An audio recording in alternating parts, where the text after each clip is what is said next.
Randell Tiongson, and I'm gonna do another video for you guys. This time, there's been a lot of questions what's going on, COVID, and of course, a lot of people are concerned about their real estate property. And what better way to discuss these things? One, to go to the, I guess, the most premier, okay, consultant or whatever it is you want to call him, a guru of property, is Mr. David Leechiu, the guy behind Leechiu Properties. David, it's nice to talk to you during these times. Thank you, Randall. I know you've been, a lot of people have been asking you a lot of questions. Just before we do your presentation, just question, how did you handle your panicking? Did you have them, your panicking clients or all, especially at the onset? How were you able to handle them? Yeah. I mean, I've been holding their hand all throughout this time, even before the lockdown happened. You know, it's been very, very challenging, and you kind of want to get as much information on the ground without being negatively affected by it. You know, because it's funny. I was just telling my kids earlier that you got to go through this crisis without getting crushed psychologically. You know, there's so much bad news in the market that you have to find a way to get over it. Yeah. And look at things very coldly. Okay, so David, during when these things started, there was, I guess, a lot of clients are panicking, calling you, and really, really concerned. And I guess it's, if I were your client, I'd be the same. But just curious, what were their sort of primary concerns? What were they asking you about? Yeah, so the first thing they're trying to figure out is what is going on. There's so much bad news, but how much of that is reality, and how much of that is going to impact them, and how much of this is going to go on? Is it going to go on for 1 month? Is it going to go for 1 year? It's going to go for 2 years? Are things going to go back to normal or never? So yeah, and then look at what happened today. I mean, in the last 2 days, oil went from something of value to negative $37 per barrel. It's unthinkable. What does that mean to people? What does that mean to the property market? How many jobs are going to get lost permanently because of this? Okay. Too much going on. And what clients look to us to do is to try to make sense of that and translate that to rental cash flows, so that they want to know if they can still pay their loan obligations. Number 2, can they still pay their rents? Number 3, where are prices going to be? So and I can tell you that there's so many people out there with a lot of dry powder, unmobilized dry powder. They just want to buy assets. Okay. And right now, people, the sellers, there are very few sellers in the market, and the ones who are selling don't want to sell at discounts. They want to sell pre-COVID prices. The ones who want to buy, they want to buy only at post-COVID prices. And so there's that sense of endurance. You know, who can hold their breath longest will win between the buyers and the sellers. And how long do you think this is going to last before sellers are beginning to give in? My bet is that if this persists longer than August, then we're going to see a lot of structural problems happen. Okay. By that I mean, what is this? This is the race is not whether we find a cure or not. The race is about how quickly are we going to adapt to the new normal? And what is that new normal? That's the big question. Yeah. The moment we are able to adapt to that, then I think we're going to be business as usual very quickly. Not to the same sense as business as usual pre-COVID, but the new business as usual. Adapting to the new normal. All right. I got to review your slides, and really, really interesting. And I guess we can share those slides right now.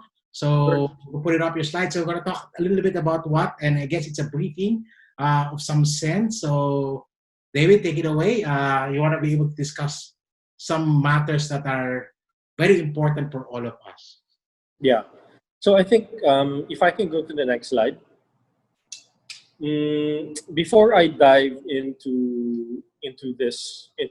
this deck, I just want to start by quoting Jack Ma, and he said, of the many things that he said, there's one quote that really applies today, which is, "Today is bad, tomorrow will be worse, but the day after tomorrow will be sunshine. It will be beautiful," and that's what we have to.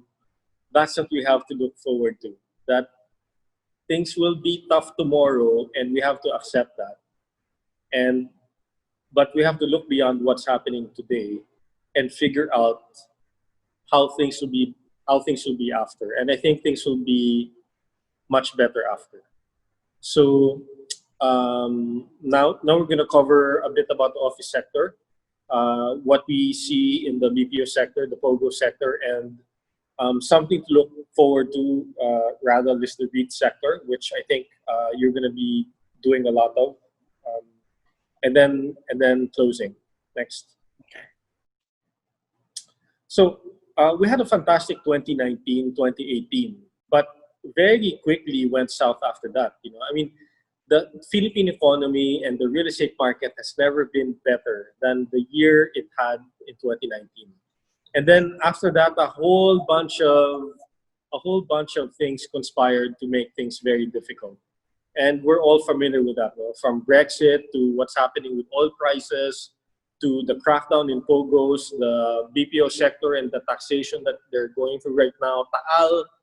I mean, there's a lot of internal, external forces that have really junked 2019 and went from very, very good, all-time very good to all-time very bad today. Next.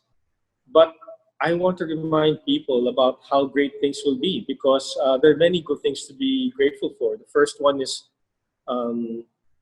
we still have a lot of infrastructure projects in the pipeline that is coming into the market in the next 18 months. And yes, while they're delayed, the moment they start construction, which I think will happen in June or July of this year, the moment they commence construction, they will be completed in the next 12 months. These are the 9 infrastructure projects that will benefit NCR and the provinces immediately adjacent to NCR. So that's Clark all the way to Cavite and Laguna and NCR. That will benefit 30 million people. And our estimates is that it will cut traffic by half. And the biggest opportunity there is that it will release so much productivity into the market. The biggest capital of the Philippines is human capital, and you're going to get 50% more of that because of the traffic being cut by half. Number 2, so much bailout money is going to benefit the Philippines. Every company and country in the world is going to pump and print money and pump money into the system to the point where interest rates are falling and collapsing to all-time lows, and we're trying to understand what that means. And they're going to benefit the Philippines. Coupling that will be the lowering of the triple Rs, the increase in liquidity because of the lowering of the reserve ratio requirement in the banks, and the lowering of interest rates. And then accompanying that will be the increase in demand coming from the BPO sector and the POGO sector, which we saw back in 2007, 2008, and 2009, where demand doubled because of the global financial crisis. And then you've got the POGO sector complementing that. When the travel bans are lifted, you're going to see a resurgence in the POGO sector. And we think more countries other than China are going to come to the Philippines to do POGO work. And that's going to create demand across all sectors, not just in the property market, but predominantly in retail, such as food and logistics. And then this government, to pump prime the economy, will open up more industries that are currently shut down from foreign ownership. Before COVID, the government's already been doing that. And now post-COVID, they're going to realize that they have to open up more industries to allow for more than just 40% foreign ownership, to bring more capital into the country. And then you've got many companies right now realize that they have too much concentration in China. And so the knee-jerk reaction is to offset manufacturing. They're currently moving manufacturing facilities out of China or stopped expanding in China to open up in countries like Thailand, Vietnam, Indonesia, Myanmar, and Cambodia. Manufacturing sector will almost completely bypass Philippines because of the cost of operating here. But we're going to see tremendous amounts of Western companies that have a massive base in China that will move out of China or stop expanding in China and bring that expansion into the Philippines and import Chinese labor from China or Taiwan, bring it into the Philippines and open up in the Philippines. Why? Because the POGO sector has been doing that for the last 3 years in the Philippines. And it won't just be Chinese labor geared to the POGO sector. It will be other jobs such as online retail, such as IT, such as customer service, such as back office and HR and accounting and IT and finance that are currently being done in the Philippines for Chinese language will be done for, that's currently being done for English language that will also be done for the Chinese language. And all for diversification from China. David, just interject a little bit. I guess a lot of people are saying, but is it really going to happen, the exodus of a lot of this from China? And what would be the trigger for them to do that? I mean, aside, I guess COVID showed the way that they are susceptible, but isn't all other countries susceptible to many things? I think every global corporation is thinking about diversification and concentration risk.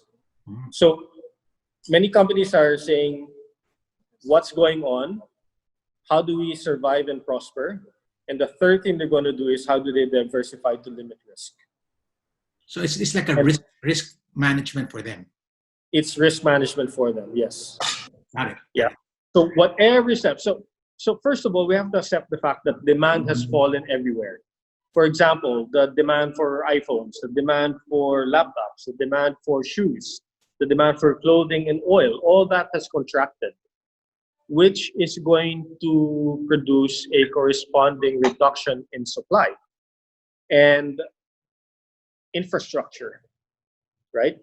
But whatever will be left to service whatever will be left of the new demand, a portion of that will be offshored to the Philippines. And that's where we're going to win.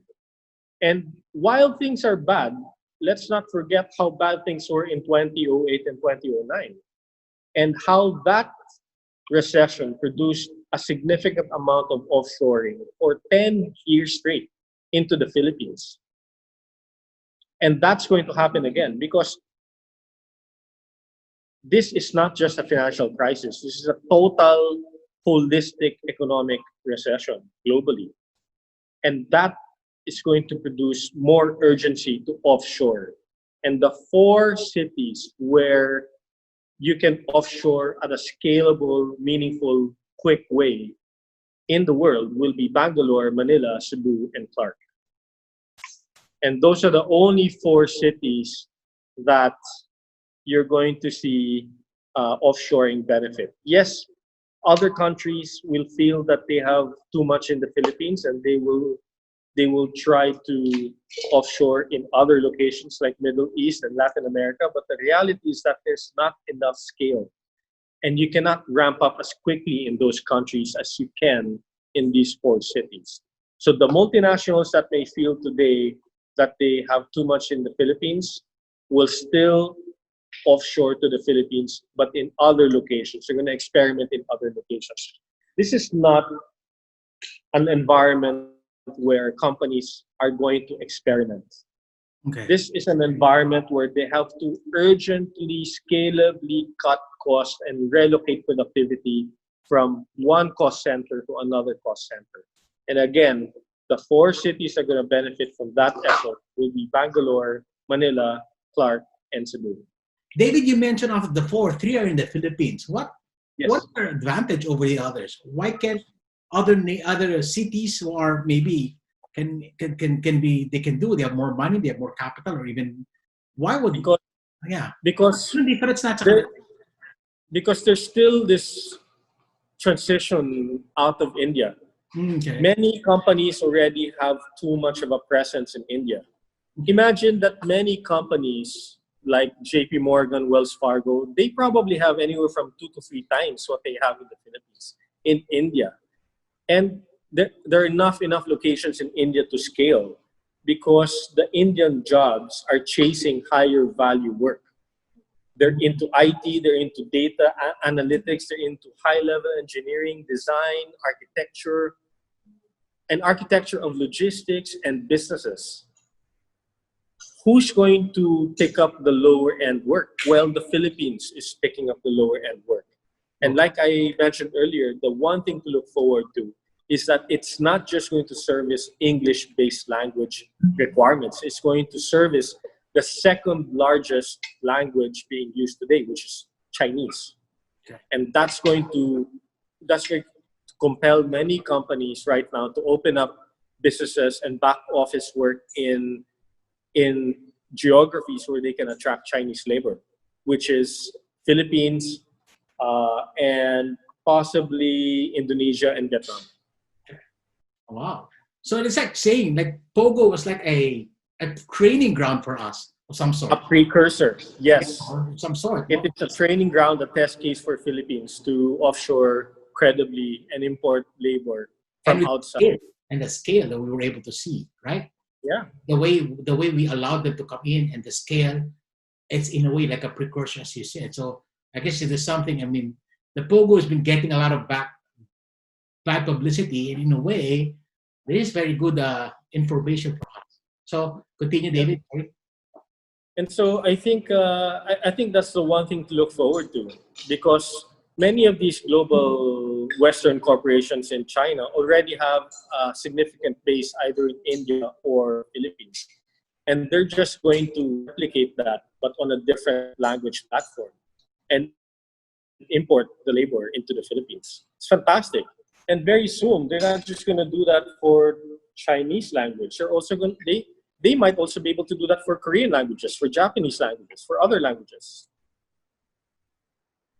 Because the one thing that the Chinese labor is able to exercise living in the Philippines is developing their language skills in English. The Koreans might want to come here not just to work getting Korean language pay, servicing Korean language work, but also by living here, being able to develop their English skills.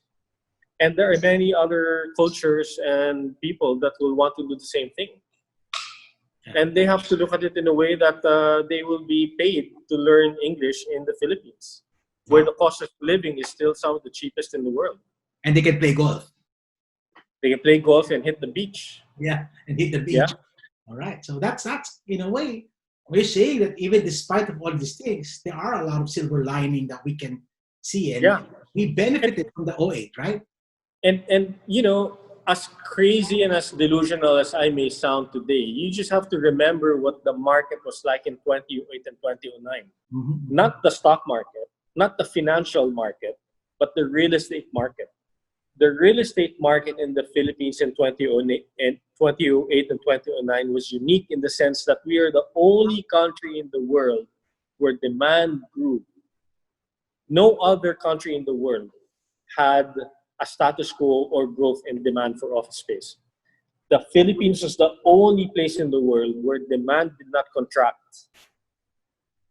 In fact, when I was working for a multinational company at that time, we're the only country in their global operations where we expanded headcount and office space. Wow. And it was weird. It was weird. Everyone in the world was saying, what the hell is going on in the Philippines? Why is there growth? Why are people taking positive real estate consumption, whereas everywhere else in the world is contracting, even in India? So that is going to repeat itself because today, the managers of the economy know what to do. They already have a playbook from 2008, 2009. The playbook is not exactly the same, but they have most of it already applicable. Whereas in 2008, 2009, we didn't know what the hell to do.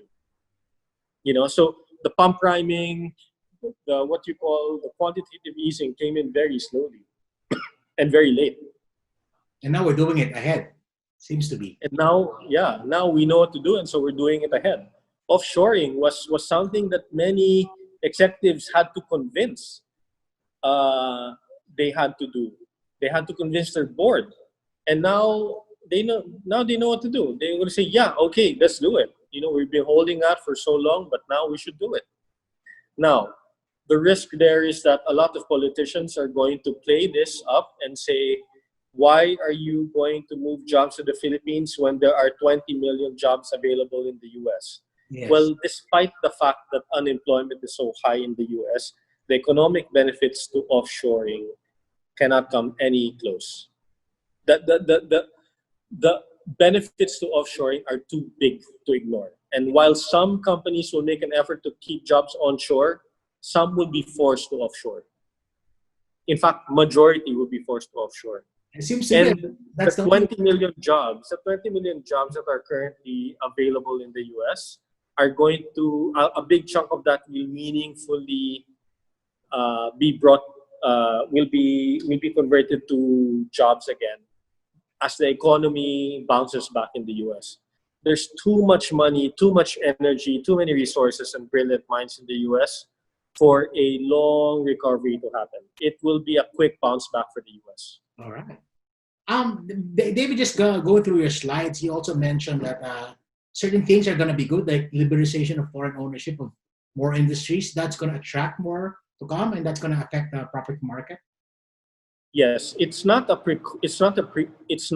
only condition, but it is certainly a prerequisite to attract more jobs to the Philippines. Of course, by opening up the economy and industries, you need to have a credible platform of continuity and protection of property rights and contracts. That's something that we need to show the world that we can do, right? So there are many more things in the pot that need to be created, but that is certainly a prerequisite. This is something that I find looking forward to. The REITs, REITs, they're coming in.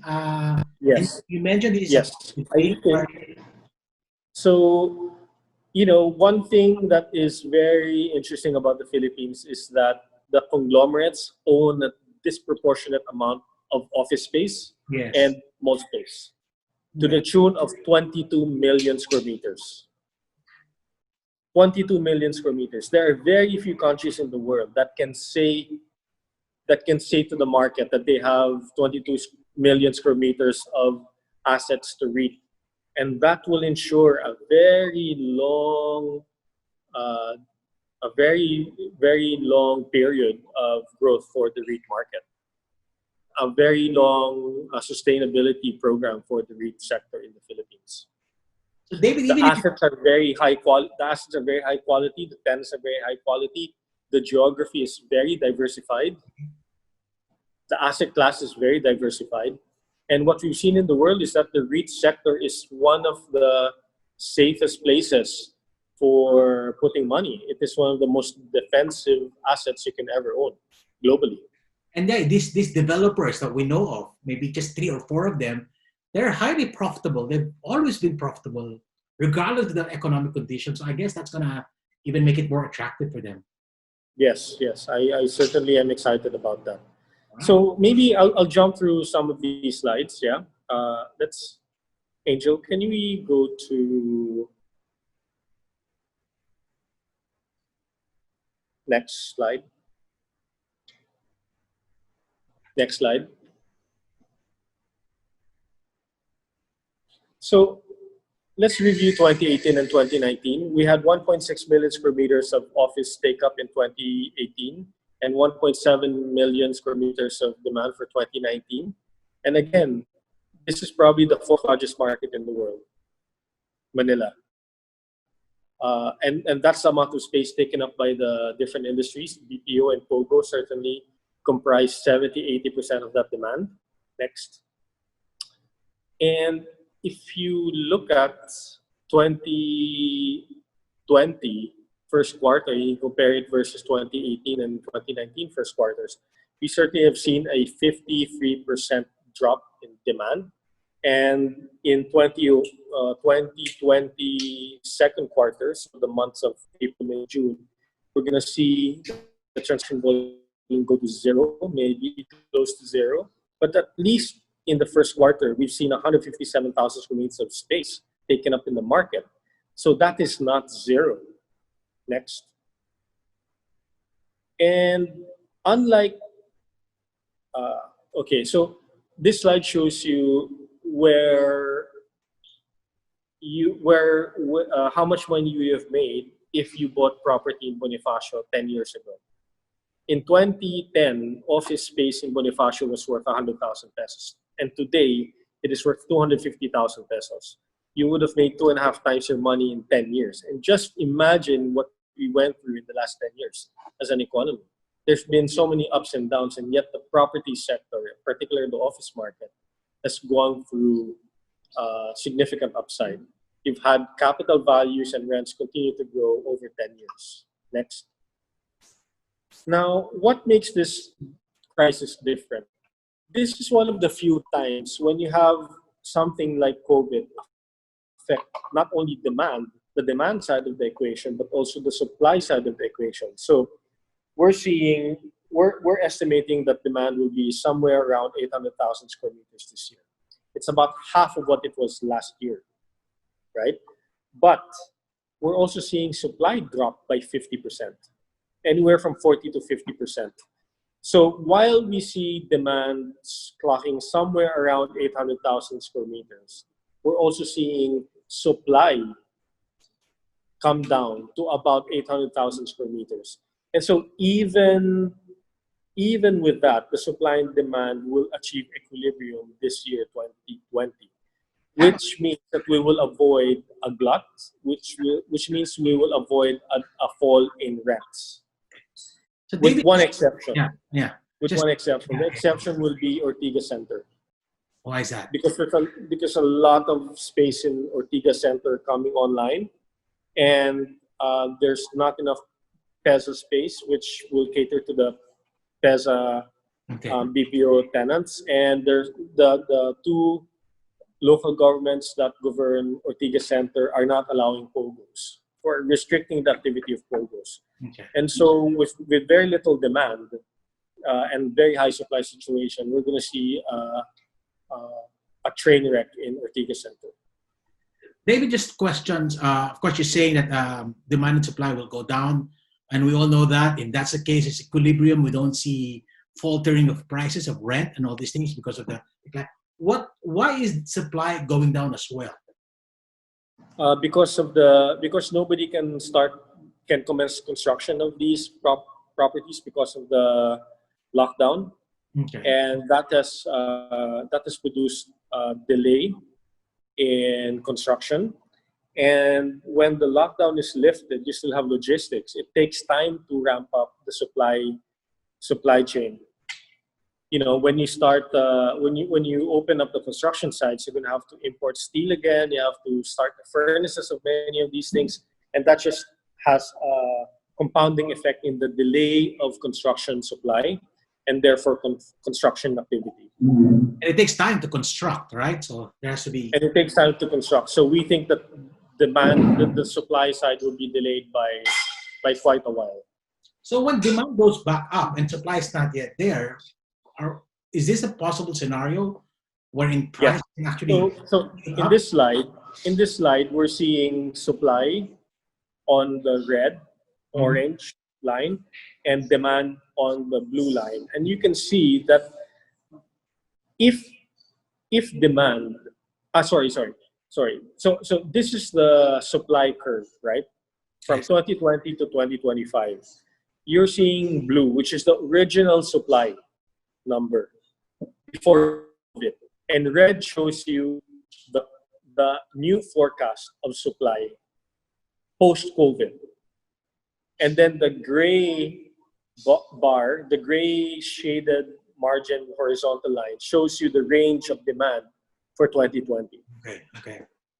The green line crossing the top line of the chart, top portion of the chart, shows you the demand in 2019.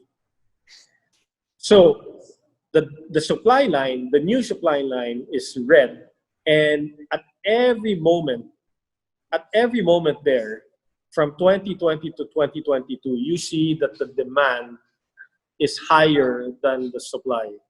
And then we see the supply side higher than the demand slide for 2020, the dash gray line.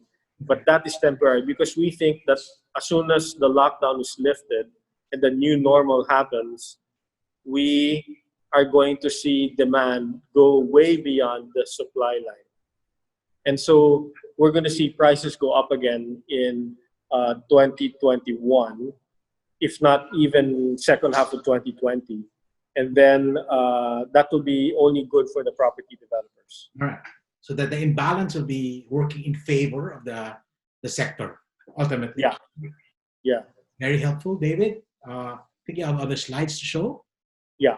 So next.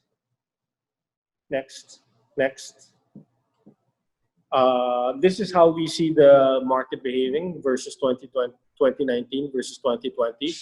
And that we see that third and fourth quarter, we see resurgence in demand. Next. There's a lot of space coming online, but very limited PESA. And so we advise tenants to go and chase PESA space now. As difficult as it will be, the fact is that there will be a deficit in PESA space in Metro Manila. Next. What did the government want to increase the PESA space? Is it, to attract this? We have to increase the PESA space in the market because the PESA companies need it.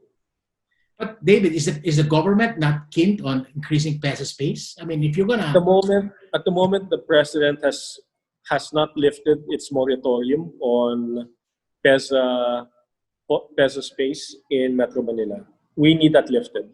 Why? And so we are pleading with the government to lift it. Why is the government lifting it? By lifting by having the moratorium in place and not granting any more PESA space in Metro Manila, it will force the companies out to the provinces. The reality there is that there are very few places in the country outside Cebu and Clark where you can have scalable, quick ramp up of labor in the provinces. Next slide. And that's why you see that we need to facilitate the expansion of the POGOs and BPOs in the country. This is the demand slide in blue, and the hard line is the actual demand. And the dash blue line is the demand if there was no POGO. Okay. The vacancy is the one in red. And you can see that the hard line shows you the actual supply vacancy per year. And the dash line shows you what vacancy should have been without the POGO sector. Okay. And I want to highlight to you 2008 to 2009, comparing it to 2007. And you can see that there is 100% increase, almost 100% increase in demand, comparing 2007 versus 2009. And again, that is unique. And the BPO sector continued to grow in the Philippines over the next 10 years. But what we've seen in the last 3 years is that the BPO sector is not enough. You needed the POGO, the injection of demand from the POGO sector to grow and absorb all the space. Because and so if building a lot more. If we do not encourage the POGO sector, the office market will get very hurt. Next. And so we say that the POGO sector is our friend because it's not just office space absorption, it is also a significant demand driver for residential property. So today, the POGO sector occupy 1.6, 1.7 million square meters of office space throughout the country, not just in Metro Manila. But they also occupy easily 1.6 to 1.8 million, maybe even 2 million square meters of residential space in the market. And in addition to that, just look at how much the governments benefit just in collecting a portion of what they should be collecting. They're now collecting as much as 15 billion pesos in taxes across the different tax bases in the country. Next. And then look at how rents have behaved in the last 5 years. It has really pushed residential prices, in particular in the Bay, and all throughout Metro Manila. And again, it's not just in Metro Manila. You're seeing that in Cavite and Laguna. So, David, the argument with POGO that you always hear is that they're not paying enough taxes, and is it really going to be beneficial to the economy as a whole? Property owners? Definitely, Yeah. definitely. Whatever transgressions Okay. they may have today is a temporary issue and is a different problem altogether. You know, the fact that they are not, we are not able to collect the tax is a different problem. Okay. In the same way that immigration, the problems they have right now in immigration is a different problem, right? Yes. The foreigners coming into the Philippines and the fact that we are not registering them properly is a different problem. Okay. It doesn't mean that we should stop them from coming here. It just means that we have to do better in enforcing the current rules. The fact that we are not collecting taxes from them doesn't mean that we should stop coming. Okay. Enforce the tax laws better. I guess the problem is with us, seems to be. Well, I don't know what to say to that. Okay, anyway, so so the question is, I'm just concerned because I know when I was reading it, the Chinese government is not, they don't like these POGOs. I mean, is it not going to have an impact on our, if we are anchoring whatever growth we have on them? And, you know, the Chinese government said, hey, you can't, we don't want to do that. In Philippines, stop that. I mean, well, in the same way that Western countries don't like offshoring to the Philippines, they could have shut that down many times. Okay, it's the same over story. the last 20 years, and yet for some reason they allowed to make it grow. China doesn't like the POGO sector, but there's a reason why they continue to allow Macau to operate in the same way that they don't like gambling. Okay. So you really need to read between those statements, huh, to be able to see it. Okay. Yeah. All right. Next. And so in the property sector, look at this asset class. Okay. Look at SMDC, the very modest SMDC condo. In the last 15 years, had you invested in the condo of SMDC, which in 2008 cost only 80,000 pesos. Today it's costing north of 200,000 pesos. You have made a fantastic return, not just on paper profits, not just on capital appreciation, but on fantastic yields. Okay. Today, your yield on your modest SMDC condo would be close to 25% on 1 year. And that's just for 1 year, never mind all the other 12 years that have passed. Next. Now, I want to respond to what everybody says, that we are being overrun by foreigners. Okay? This shows you 15 countries all over the world being, with France, Italy, Spain, being the 3 most visited countries in the world. So this slide shows you in blue the native population of each of these countries, light blue the foreign workers in each of these countries, and red the amount of foreigners visiting these countries. Okay? Okay. What does that tell you? It tells you that France, France, Italy, Spain, and Germany, the three most visited countries in Europe, have more foreign tourists visiting those countries than the actual native population. Isn't that kind of insane? Mhm, mhm. In particular, Spain. Spain has almost a 1:2 ratio. Almost 1:2 ratio. For every one native Spaniard, there are almost two foreigners visiting Spain. Okay? And in Spain, there are 12% of the population are foreigners. Okay. Okay? Then you look at the most extreme example, Hong Kong and Macau. Hong Kong has got a native population of 4.5 million people, and yet they've got a foreign tourist base of close to 60 million people. That's Mhm. kind of insane. That's like 12 times the number of foreigners for every local. And then at the very far side of this equation is the Philippines. Look at the Philippines. Nobody is coming to the Philippines. Despite the fact that we've had the record number of visitors last year at 8 million. Nobody is coming to the Philippines. We are not being overrun by foreigners. Whoever thinks that we are being overrun by foreigners just needs to look at these facts, Okay. statistical facts, undisputable. Nobody is coming to the Philippines. Nobody. Period. We have a long way to go. And there's only 200,000 foreign workers here. Okay, compared to other We areas. barely have 100,000 foreign work.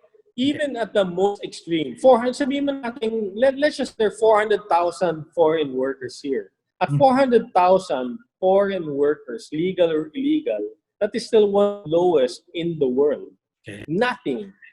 Nothing. We're jumping up and down with 8 million foreign tourists. And look at that. Nothing compared to what's happening in the region. Next slide. I also want to say that if we want to develop our tourism market, we cannot do it without China. China is the single largest foreign market in the world. In year 2000, there were 4.4 million foreign, there were 4.4 million Chinese that traveled around the world. Okay? Today, that market has grown from 4.4 million to 150 million Chinese travelers over the world. That is kind of insane. And this slide shows you the amount of foreigners per country, and colored red is the proportion of Chinese tourism into those countries. You cannot develop a credible tourism market without China participating. Okay? If we want to grow and become wealthy, we have to have China participate in this market. As simple as that. What is the reason why they don't like to visit the Philippines? I mean, they visit, of course, yeah. Well, they're starting to visit. So 1 million Chinese visited us last year, but that's nothing compared to, let's say, the 11.5 million that visited Thailand last year. Yeah. Okay. Or the 30 million, 40 million Chinese that visited Hong Kong last year.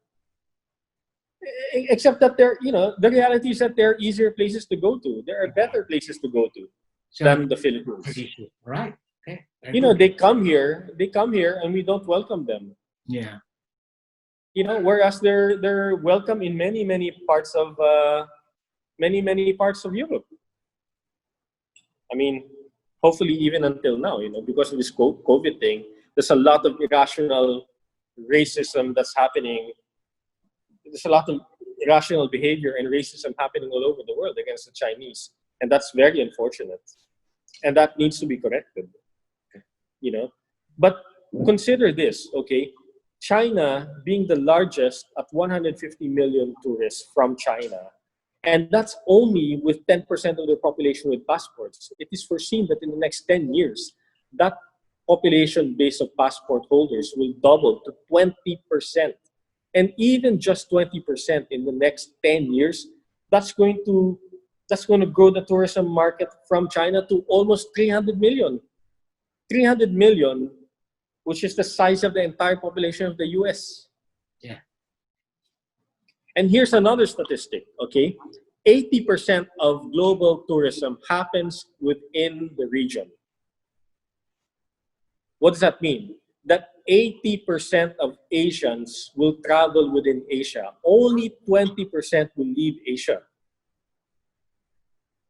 Only 20% of the Americas will travel outside of Americas. Only 20% of Europeans will travel out of Europe.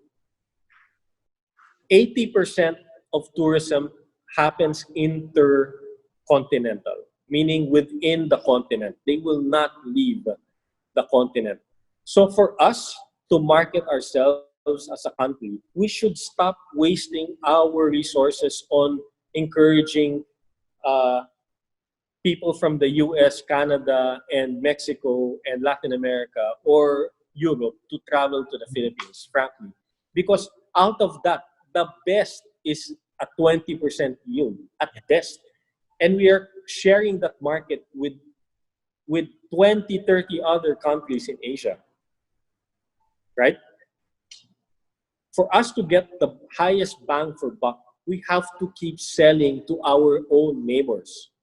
Next is that you just have to consider, besides selling bananas and mangoes to the rest of Asia, what else do we trade with Asia? We import more from Asia than we export to Asia. And that is the sad fact, right? Besides pineapples and mangoes, what else are we selling to the rest of Asia, who are logistically 2 hours away, 3 hours away by cargo flight? Mm-hmm. It's ridiculous how we do so little. We do more with the Japanese and the Americans, yeah, and so little with the Indonesians and Hong Kongese and Chinese who are an hour away or 2 hours away by flight. Next. REITs. The reality is that only 1% of global assets are REITed. Mm-hmm. Number 2, next. And if you look at this slide, had you invested in the Singapore REIT 10 years ago, it would have proven to be some of the best ways to preserve your capital. In fact, you would still be up versus 10 years ago. And I think, next slide, this will show you that the quality of assets in the Philippines are some of the best in the world. You have the top 10 developers owning 45% of all office space in the Philippines, 14 million square meters. That's not a small number. And the next 10 developers, the next 10 own another 10%. So 55% of all office space are owned by just 20 companies. Next. We have 15 million square meters of mall space throughout the country. And most of that, 80% of that is owned by just 5 companies. And this is how it's distributed by company and by region.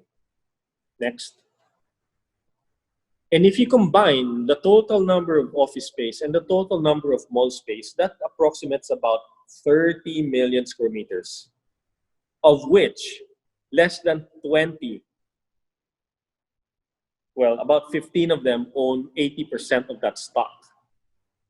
What does that mean? There's 15 to 20 developers that can go to the market and say, we together own 22 million square meters of real estate that can be REITed. Very few economies in the world can say that they have 22 million square meters of REITable assets. And that will give longevity to our malls and to the REIT market. And we haven't even added the hotel sector here, which is going to be the next big boom. Yes, the hotels are being crushed right now, but when we get our tourism numbers right and our tourism platform right, the next big boom is tourism. And we haven't even included infrastructure companies here. San Miguel will be a fantastic REIT play. Metro Pacific will have a fantastic REIT play on back of infrastructure in hotels and hospitals. And so there's many more opportunities in the REIT sector. Yeah. So in conclusion, this is why I say, I conform and use Jack Ma's quote, Jack Ma's statement. Today is hard, tomorrow is going to be worse, but the day after tomorrow will be sunshine. Because we have to look past this crisis and see what's around the corner. BPOs are going to grow, the POGOs are going to grow. POGOs are friend. We need to figure out a China play because China is the biggest investor and tourism market in the world. And they're not doing anything meaningful in the Philippines, and they should. And that once the stock market's clear, the REIT markets will be a sustainable platform going forward. From what you say, it seems to be I stay away from stocks and just look at REITs now, huh?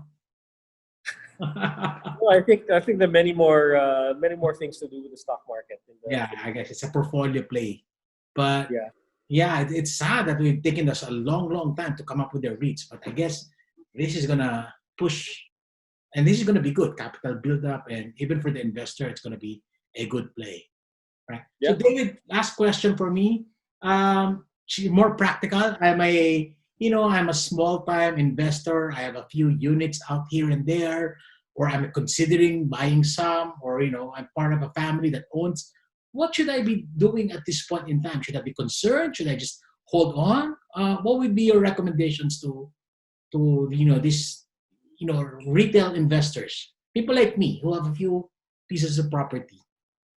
So number one, cash is king. Number two, this reminds us that we should not take too much loans. Mm-hmm. We should always be modest with our loan ratios. And I guess I wouldn't want to go anything beyond 50-50 loan ratios, Okay. right? And number three, cash flow in assets that are secure. Okay. So I just showed you one example, SMDC. SMDC apartments have had steady cash flow over many years, right? I'm not saying everybody has got that kind of cash flow, but at least for a majority of SMDC unit owners, their lease income and capital depreciation has not been disappointing.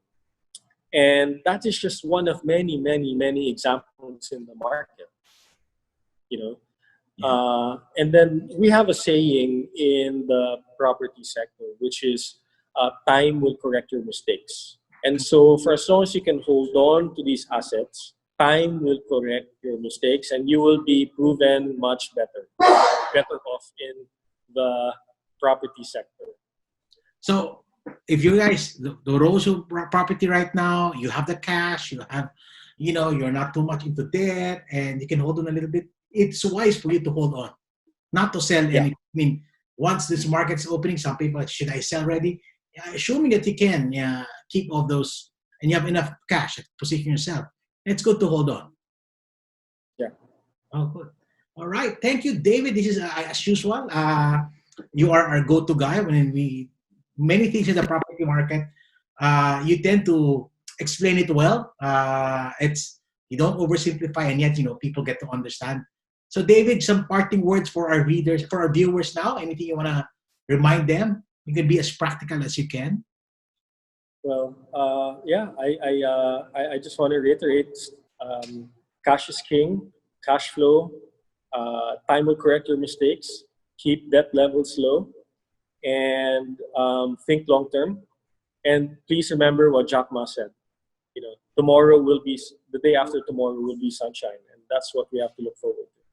All right. So thank you very much. This is David Leechiu. I'm going to put the links of David's company. You can check them out. They have a website and all these things. And of course, stay tuned with our future. Subscribe to this channel. And again, it's such a blessing to be able to interview the one and only David Leechiu. Bye, David. And Randall, please, you're feel free to share Of course. the presentation with whoever you like. All right. Okay. Thank you very Thank much. you. Thank you.